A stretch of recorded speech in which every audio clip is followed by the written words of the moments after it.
So once again, good morning all of you. You are able to see the screen?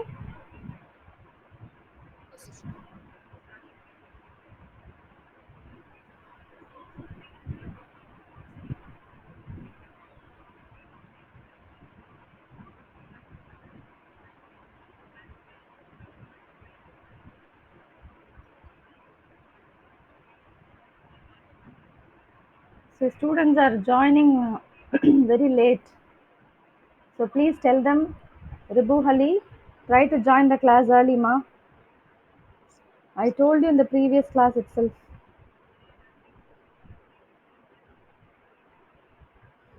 Okay, today we are going to see about transport across membranes. Okay, in the last week I have given you assignment, right? Depending on the, hope you all submitted your assignment. See, somebody is joining.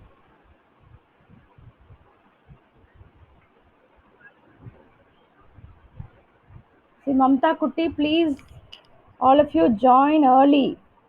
Why are you joining so late, ma?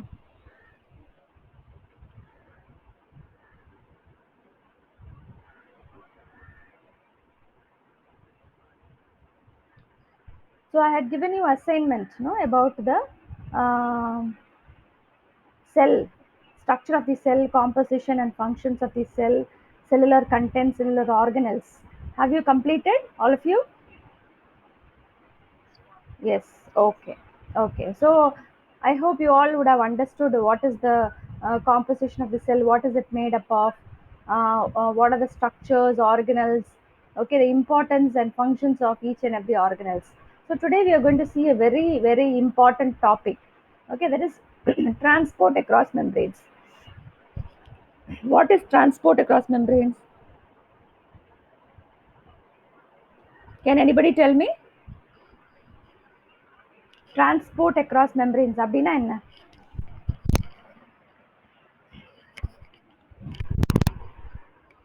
Please, somebody try to tell me.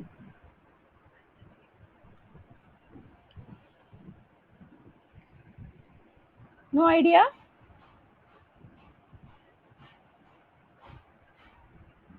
See, the cell is a structural and functional unit of the living thing, okay, living organism.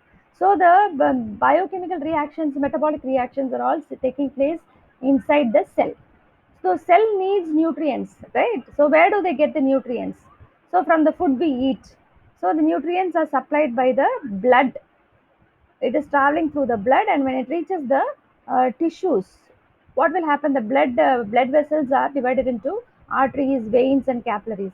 So arteries are divided into arterioles are finally divided into capillaries. So the capillaries are the smallest or the minutest blood vessel which can pass through the individual cells of a tissue, okay, in the, and they can transport the nutrients. See, latecomer. They can transport the nutrients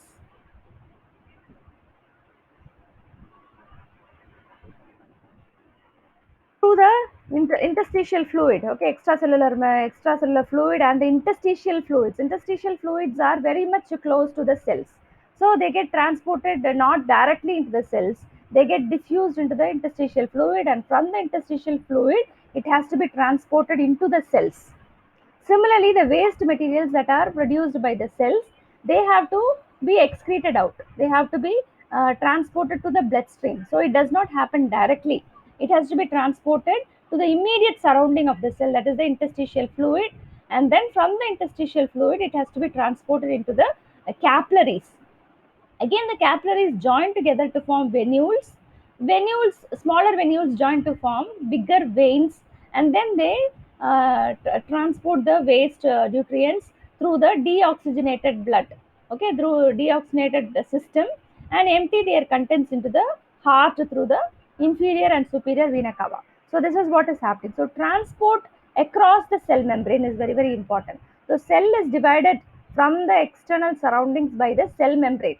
So cell membrane or the plasma membrane plays a very, very important role in the transport of nutrients, water, ions, or the waste materials. Waste materials can be carbon dioxide or urea or ammonia or whatever it is. Okay, so all these have different kind of transport mechanism by which they can be transported in or the inside or the outside of the cell through the plasma membrane. So plasma membrane plays a very important role. So the structure of the plasma membrane and the ingredients of the plasma membrane, the composition of the plasma membrane, and the different transport mechanisms present in the plasma membrane are all, see how many latecomers, they're all joining. See, next time I will not allow you to join. If you join late, I will not allow you to enter the classroom. So you are disturbing the class. It is under record.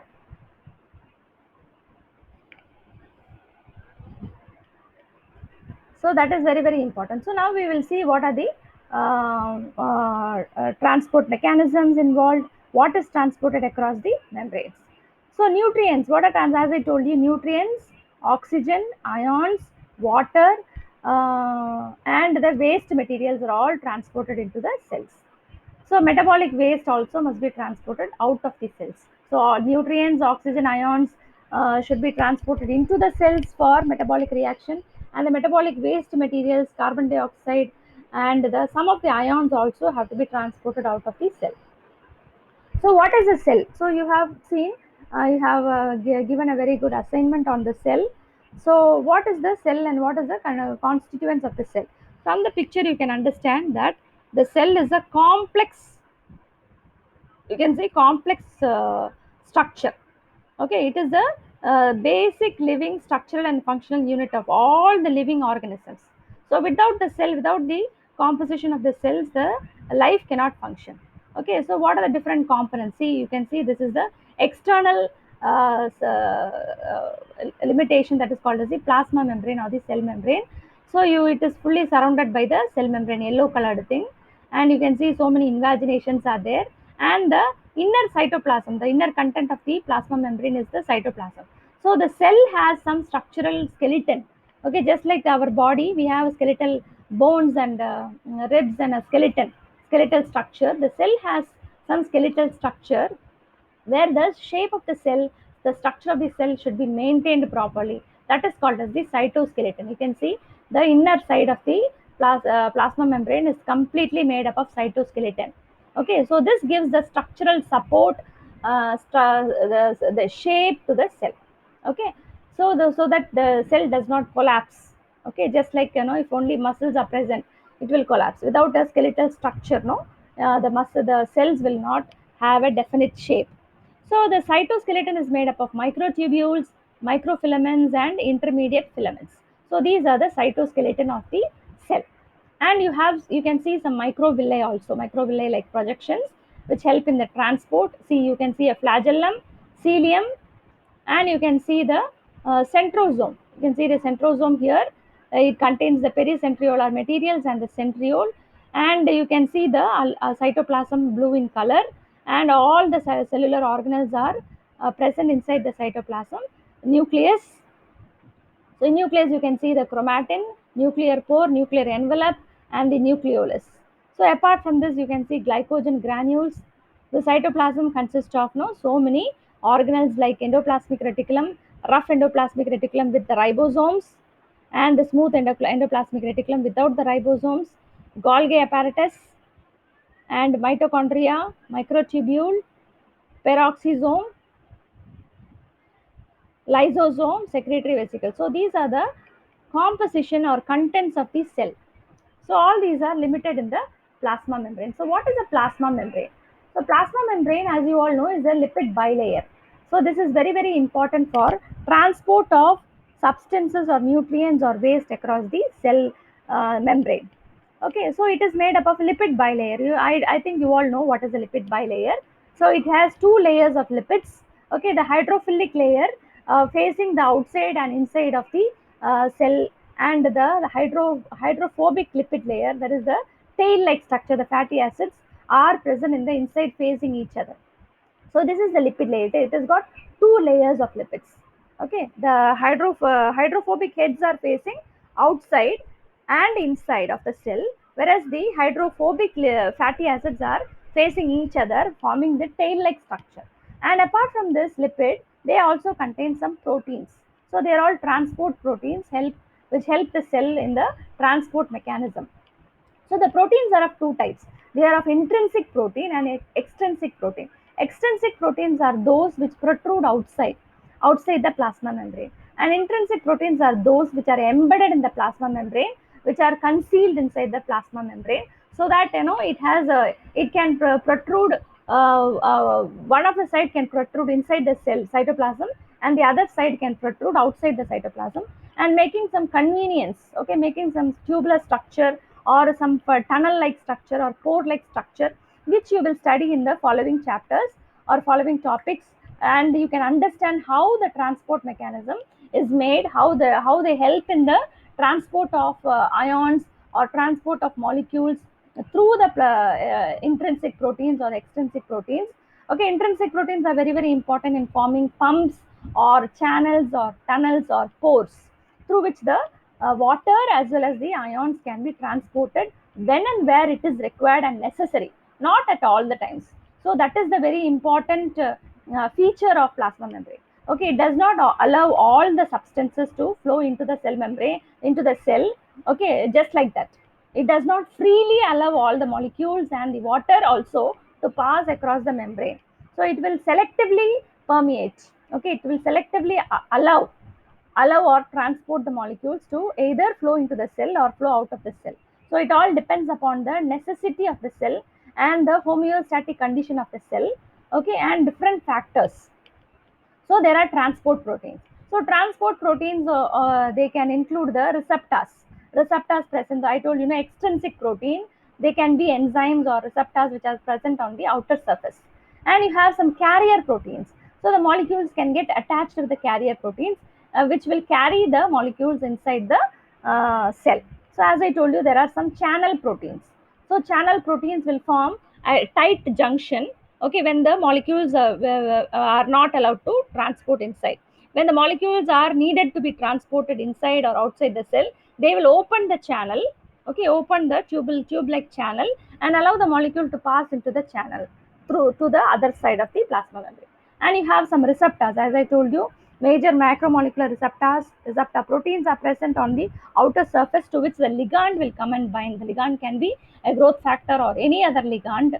Okay, and it can bind to the receptor present on the outer surface of the plasma membrane, and which will enable the a cellular transformation. A kind of cellular transformation can happen. For example, you can see the G7 proteins. Okay, G proteins. Okay, 7 transmembrane proteins, no, which will the transmembrane, which will be present throughout the plasma membrane. So antigens, the blood group antigens are also involved. Okay, are present in the plasma membrane. So you have some pump. So sodium potassium pump. Okay, ATPase, calcium pump. There are so many pumps which are involved in the transport of the ions. So this is what you are going to study in detail in the transport of across the membrane. See, in this structure you can see various proteins are involved. You can see this is the plasma membrane, and it is made up of the phospholipid bilayer. So this is the phospholipid. I think you all know the structure of phospholipids very well. This is the glycerol. Okay, glycerol structure. This is the hydrophobic head, and you can see two layers of lipids. The phospholipids are present, arranged in a very good manner, and you can see the hydrophobic head this side of the cytoplasm, and this is the outside of the cell, and you can see the tail like structures of the fatty acids attached to the glycerol. Okay, these are the tail like structures. They are hydrophobic in nature, so they do not protrude to the outside. Okay, they do not make contact with the water, so they repel water. So they are present in the inside, facing each other, making a lipid bilayer. Okay, so they are a hydrophobic region. So this plasma membrane will freely allow the transport of lipid molecules across the membrane, but non-lipid molecules are not allowed across them to pass across the membrane. For the transport of non-lipid molecules, okay, they need some important transport mechanisms or transport systems where proteins come into play, and they will facilitate the transport of the non-lipid molecules inside and outside the plasma membrane. So this is the phospholipid molecule bilayer, and you can see this is the intrinsic protein or the integral protein. So you can see the intrinsic protein. You have peripheral proteins, integral proteins. So peripheral proteins are, which are protruding outside. See, this is one peripheral protein, and this is one peripheral protein. Those which are jutting out of the plasma membrane, both on the inner side and the outer side, are called as the peripheral. Peripheral means those proteins which are present on the outer surface, okay, jutting out of the plasma membrane. And those proteins which are present inside, well inside the plasma membrane, just like I told you, G proteins, which will traverse the entire length of the plasma membrane, are called as the integral proteins. And you have some, the glycoprotein structures are present. So glycoproteins are very important in identifying the nature of the molecules that come and attach with the proteins. Okay, and you have some channel proteins. As I told you, the channel means there is a pore inside, which through which the molecules can be transported across the plasma membrane. So this channel proteins are not open always. So they will be closed only whenever it is necessary. It wants to selectively transport some molecules, it will allow the molecules to go inside. Now let us see the plasma membrane, functions of the plasma membrane. Okay, so the plasma membrane, I told you, forms this flexible outer surface. So this is the most important feature of the plasma membrane. As you all know, the mosaic structure. Okay, that is, the plasma membrane. The theory is proposed for the plasma membrane. It acts like a mosaic-like structure, liquid mosaic. So it is a liquid. It is not a very stable structure. It is movable. Okay, it is flexible. That is very important. So cell is flexible. It has got a flexible outer surface. So this is the plasma membrane. Is the structure of the cell which separates the cell from the internal environment and the external environment, and it acts as a barrier. Okay, not only a barrier, it acts as a selective barrier. As I told you, it will allow the lipid molecules to flow across the plasma membrane because they are lipid soluble, and the non-lipids which are not soluble in the phospholipid bilayer will not be allowed to flow through the lipid layers. For that, it needs a special mechanism or special proteins to transport. So it regulates the transport of different molecules in and out of the cell, and acts as a selective barrier. Okay, whenever it is necessary, whenever it is given as an order, okay, or a message, only then it will be that particular molecule will be transported in or out of the cell. So this particular mechanism will help to establish and maintain the environment, homeostatic environment of the body as a whole. Okay, and maintain the normal cellular activities. Okay, it also plays a very important role in the communication among the cells, between the cells, inside the cells, okay, and outside the cells, okay, among the cells, okay, and between two different cells, on also the external environment, in the ICF and the ECF. So this fluid mosaic arrangement of the plasma membrane, you can see the lipids and proteins which are present in the plasma membrane. Okay, so I told you this is a fluid mosaic model, and it is a very flexible membrane which allows the transport of certain molecules freely and certain other molecules selectively.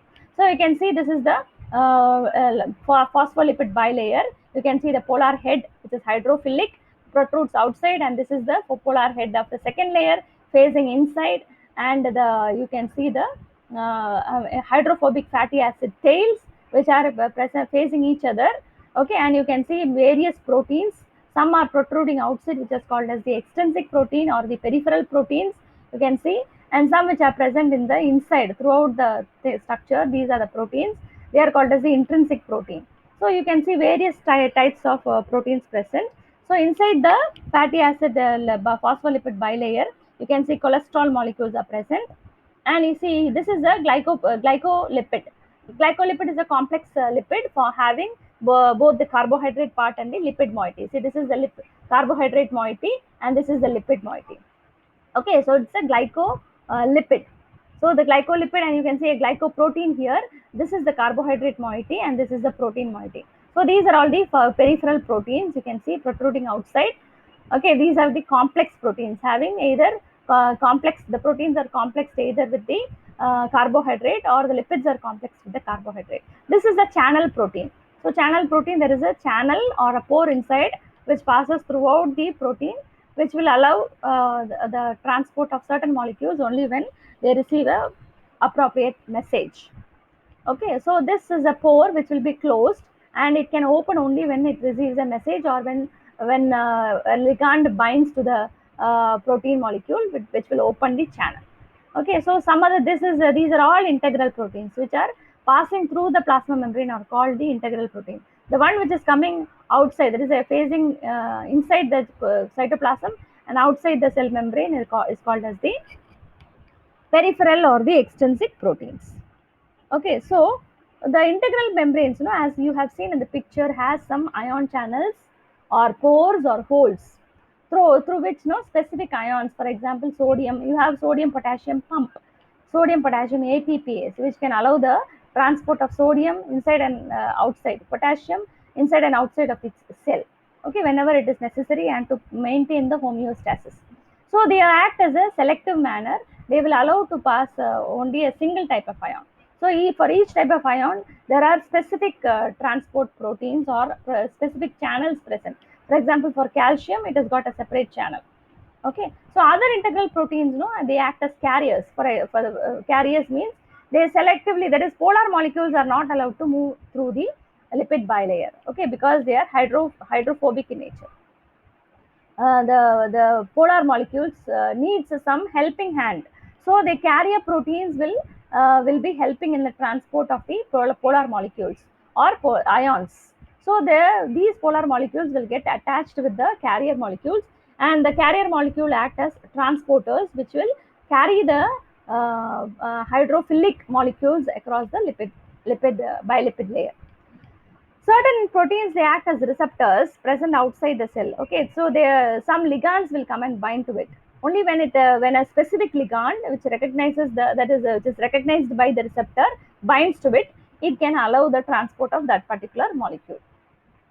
Other integral proteins are enzymes in nature. For example, you can see ATPase. ATPase is an enzyme. Okay, so that is also present, which is an integral protein, which will specifically recognize some chemical reactions. That is, for example, lactase. Lactase is an enzyme which will recognize the lactose and split them into the individual molecules, glucose and galactose. Okay, some other molecules may act as linker. So linkers, no, they will attach, they will act as anchor. Anchor means no supporting to fix the molecule in the plasma membrane. So they will act as linker or anchors. So they can link two different proteins together from neighboring cells also. Okay, that is they can act as a attachment, act by attaching the proteins of one cell to the protein of the other cell. Okay, neighboring cells. So that is why they act as linking the two cells together. So they serve as linkers or anchors. Some membrane contains glycoprotein and glycolipid. They mainly serve to act as a cell identity markers. So they are very important for the antigen, blood antigens. So they will be able to recognize other cells, okay, other cells of the same kind during tissue formation, or they can recognize the foreign bodies. Okay, so they will not allow the foreign bodies inside. Okay, so endoplasmic in bacteria, that is enzyme endonuclease is a very important enzyme which will recognize the foreign body. Okay, that is the most important enzyme used in the recombinant DNA technology. Endonuclease, restriction endonuclease. So restriction endonuclease is an enzyme secreted by the bacterial cell to protect itself from the foreign invasion. Okay, so whenever a foreign body enters, okay, it will recognize the DNA and it will cut the DNA into pieces so that it will destroy the foreign body. So just like that, ABO blood type antigens are also present on the top of the cell. Okay, so they will recognize whether the blood type during blood transfusion that is received by the donor is matching or not, compatible. Okay, so the peripheral proteins also help to the plasma membrane to act as a linker. Okay, anchor. Okay, that is fix the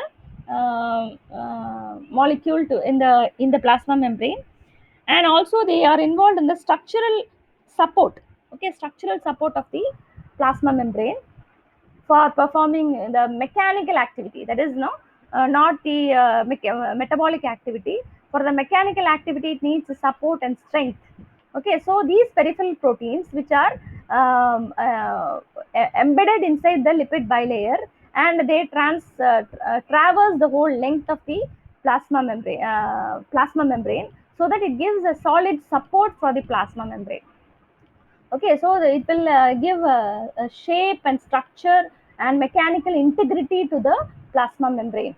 Okay, so this is very very important, because the plasma membrane is a fluid mosaic membrane, so that no during changing the shape of the plasma membrane, it needs some integrity. That integrity is provided by the proteins, integral proteins, which are present in the lipid bilayer. So during cell division, okay, during the attaching for one cell to another, it needs some integrity or support or anchoring. So that anchoring is provided by the integral proteins present in the lipid bilayer. Okay, now what is the difference between intracellular fluid and the extracellular fluid? This you already have learnt. Okay, what is intracellular fluid? Contents. Okay, you know the sodium and sodium chloride are present more in the extracellular fluid, whereas the potassium is present more in the intracellular fluid. Okay, so you know the difference. Potassium, magnesium, and bicarbonate are present very less in the intracellular fluid, whereas it is present sodium, calcium, chloride, bicarbonate. Yes, you can see the glucose, amino acids are all present more in the extracellular fluid than the intracellular fluid. So you should know the chemical composition of the extracellular and the intracellular fluid and how they are important. So this level is always maintained. How it is maintained? Because of the balance between the transport mechanisms involved in the plasma membrane. So this red color line is the plasma membrane, okay, which contains the cytoplasm, and the concentration of the cytoplasm should be maintained at all times. Similarly, the concentration of the extracellular fluid also should be maintained the same at all times. So whenever there is a change or imbalance, it will lead to some serious disorder. So in order to avoid that, the concentration between the plasma membrane, which acts as a semi-permeable membrane, should be maintained at all times. So there will be movement of these ions into or outside. Okay, the glucose has to be transported inside, but once the glucose and amino acids are transported inside, immediately they will be metabolized. That is why the level of the glucose and amino acids are very less here. Okay, amino acids will be more, because you can see they will be immediately converted into proteins, some other proteins synthesized into proteins. So the level of amino acid is less in the extracellular fluid and more in the intracellular fluid, whereas the cholesterol level is more inside than the outside. Okay, similarly the partial pressure of carbon dioxide and oxygen has to be different, because no, the only then there will be a difference will help in the transport of the gases, okay, from a region of higher concentration to a region of lower concentration in the case of oxygen, from outside to inside. Whereas in the case of carbon dioxide, the partial pressure of carbon dioxide in the inside will be more, because of the metabolic waste produced by the carbohydrate metabolism. So because there is a difference, lesser amount of carbon dioxide in the ECF, it will be transported from the cell to the outside. Okay, so inside the cell, it has got a pH of 7, whereas outside it has got a pH of 7.4. So inside the cell, the protein concentration is more. Okay, so that only gives electronegativity to the inside of the plasma membrane. So this all these ions, the concentration of all these ions should be thoroughly known. Okay, only then you will understand how it plays a very important role in creating the electronegativity or electropositivity, okay, which is very important for the transport mechanism. So these are the major ions present in the intracellular fluid and the extracellular fluid. Okay. Now we will see the plasma membranes. So as I told you, no, this is the structure of the plasma membrane. What are the different proteins and the involved in the transport mechanism? Number one is the ion channels. Number two is the carrier proteins. Number three, receptor proteins. Number four, enzymes. Number five, linkers. And number six is the glycoprotein or the cell identity markers. So we will see one by one. The blue colored one is the extracellular fluid, and this color peach colored one is the cytoplasm, and this is the plasma membrane, You know the lipid bilayer, the dark blue color is the head and the light blue color is the tail. Okay, so this ion channel, you can see this is a particular protein. You can see from the structure of the protein itself, it is a protein which is having a length from top to bottom of the plasma membrane. That is, some of the protein is protruding outside the plasma membrane, and you can see some of the protein is protruding inside the cytoplasm. Okay, so it has got both ends, and it is completely traversing the whole length of the plasma membrane. So it is a very good integral or the intrinsic protein. Okay, it has also got extrinsic side. Okay, one is outside the plasma membrane and one side facing the inside of the plasma membrane. And you can see there is a channel, or a channel is otherwise called as pore. Okay, which will allow the molecules, you can see these molecules are transported from the outside to the inside of the cell. Okay, so this channel will not be open at all times. So there will be some protein mechanism which will adjust the hole, that is the pore. Okay, channel, the channel can remain closed. Okay, only when some protein bind to the this particular integral channel, it will open.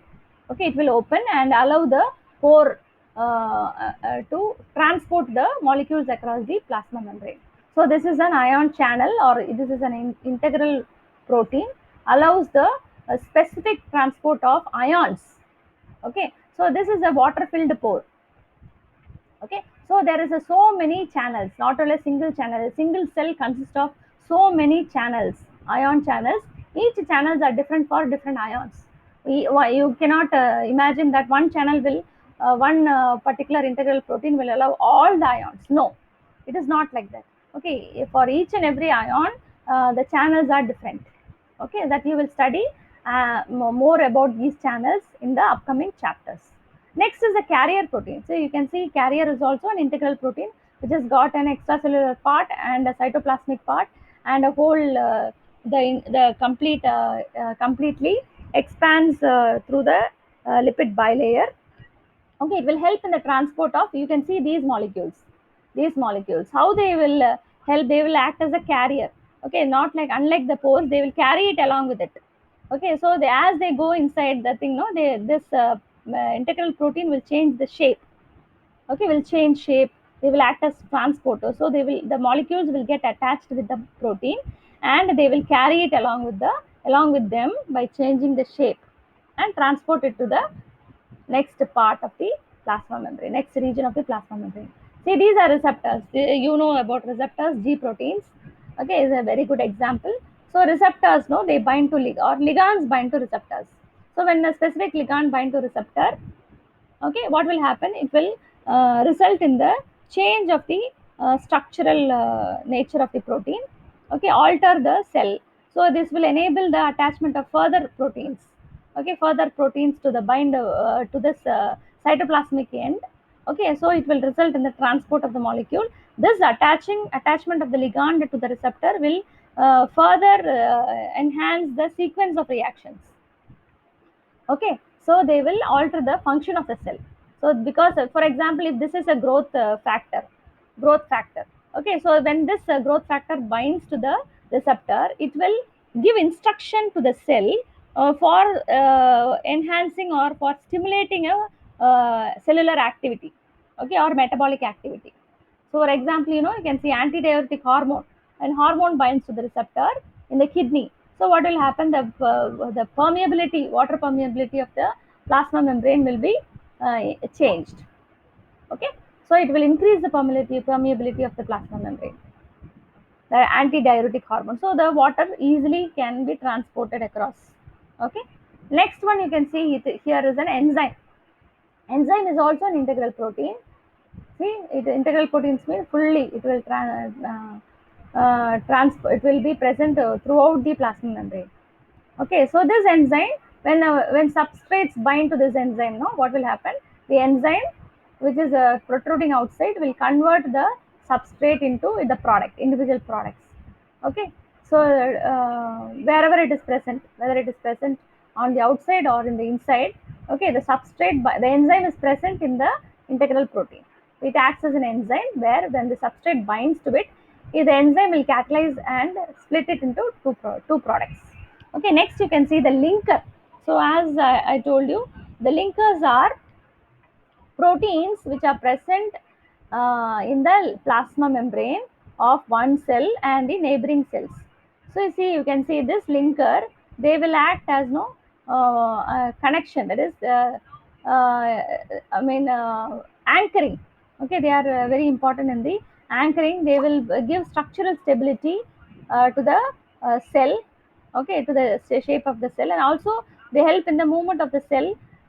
For example, when the cell have to undergo some kind of motility, okay, motility, so they help in the motility. See, it is a linker molecule, it is binding to the protein. See, here also there is a linker molecule. So when they bind to the integral protein, what will happen, it will help in the, see, this structural stability will be maintained, okay, support is increased, okay. And also when the cells need to move together, okay, for example, contraction and relaxation, when they need to participate in a when two or more cells have to participate in same kind of motility action, okay, they will move together. So this linkers will bind two proteins, okay, linkers will bind two proteins to enhance the structural stability of the protein and to maintain the shape of the protein and to participate in the mobile action of the protein, okay, that is a physical mechanical action of the protein. Then you have some extrinsic protein. See, this is an extrinsic protein. This is a glycoprotein. So glycoprotein, it has got a carbohydrate, carbohydrate part and a protein part. Protein part is inside, whereas the carbohydrate part is outside. So this will help in the recognition of some molecules.